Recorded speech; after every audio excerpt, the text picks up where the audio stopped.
Hello and welcome to West Ruislip and to my back garden. I'm London Liz, and welcome to this series of short videos which are going to be asking questions about earth science, questions that I really want to know the answer to. I'm not a geologist, I'm just very enthusiastic and trying to understand the earth under my feet.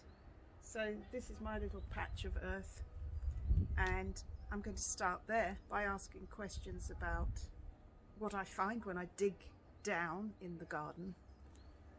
I'm going to ask questions about how did the earth get to be the way it is now. So I'll be starting with things that we can see. I particularly like rocks. I think that's my way into the subject, and maybe for some of you as well. I don't know why I'm holding this rock, but I found it on the North Somerset coast. I think it's very interesting. You can see some very nice patterns in it, which could be cross bedding, or someone suggested to me that it could be some kind of biological layering. Well, I don't have the knowledge to know which it is. I can look at pictures and I could try to understand. But if anybody out there knows for sure what this is, please leave something for me in the comments, and hopefully everybody watching can learn at the same time as I'm learning. So that's kind of an idea of what I'm trying to achieve here. It's really about learning. It's about having scientific evidence to back up theories, and it's about starting my understanding of earth science from the objects that I can hold and the landscapes that I can drive through. So where am I, first of all? Let's just check that we know that. Here we are. Here's the globe, and we're looking at Europe, and obviously the British Isles is here, London down there in the southeast corner. And yeah, I wish I could spend time to understand the really exciting geology of the whole region. The Scottish geology is fascinating and ancient. But I live here. I spend my holidays here at the southwesterly tip of England in Cornwall, and my parents moved to Somerset, North Somerset, near Bristol, near the Bristol Channel, and that's a fascinating area as well for geology. Those three different points, I find I have quite a lot of rocks in my garden that I found from Cornwall and Somerset and brought home for scientific study. So I'll just stay and relate my learning to those 3 points of reference.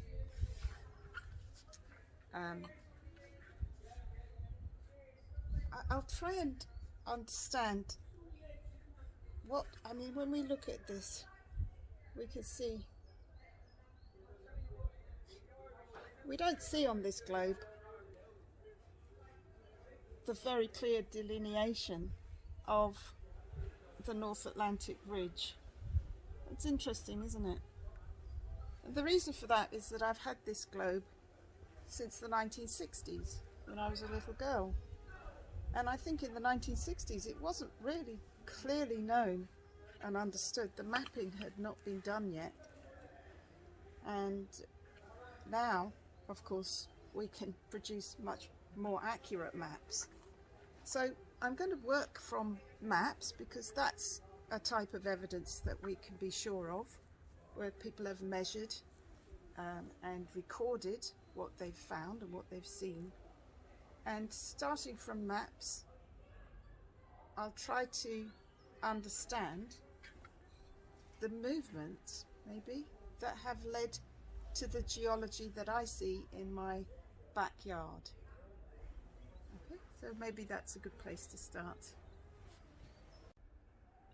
Well, I think the globe is a good place to start if we're going to be investigating the earth under my feet, because we're familiar with it. And what I've got here, I'm holding in my hands, is the whole planet. How can you imagine such a thing? If I think about, this is my little patch of the earth, the British Isles, and London is somewhere there. It's a tiny dot for the whole of London. So it's a scale that's unimaginable if you try to think of my back garden here and point to it on the globe. It's kind of very approximate because the scale is so huge. And this is a problem of imagination and understanding, I think. To understand earth science, there are still people who think the earth is flat because it looks flat, you know. Don't laugh. There's nothing that I can see or experience in my everyday life that makes me think for a moment that we're spinning through space on a ball. But similarly, if I try to imagine that there's a movement of these huge land masses, that they're actually moving, and well, the point is we can map that as well. We can measure it, and we can see the speed at which these two land masses are moving away from each other. We can measure along this mid-Atlantic ridge, and we can see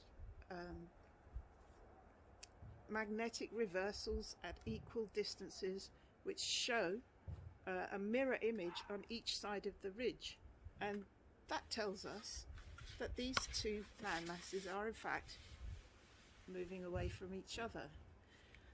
So, trying to get my head around this huge movement, let me work it back. If it's moving away at the moment, at some time in the past it must have been closer together and closer together, and at some point these two land masses must have been joined together. And in particular, if we're looking at my patch of earth, we're talking about Greenland and the north of Britain being joined, perhaps Wales and Canada, Newfoundland, somewhere like that would have been joined. I don't know the details exactly, but I have to try and understand that must have been the case a long time ago, an unimaginable amount of time ago. So, okay, that's what I'm trying to imagine, but in order to imagine it, I need some evidence. There's no way that two great big land masses this side could have split apart without leaving some signs. So I would expect to see along this western side of Britain, I would expect to see something in the land that I could say, okay, there's evidence of a huge, massive rifting of the earth. I don't know, volcanoes,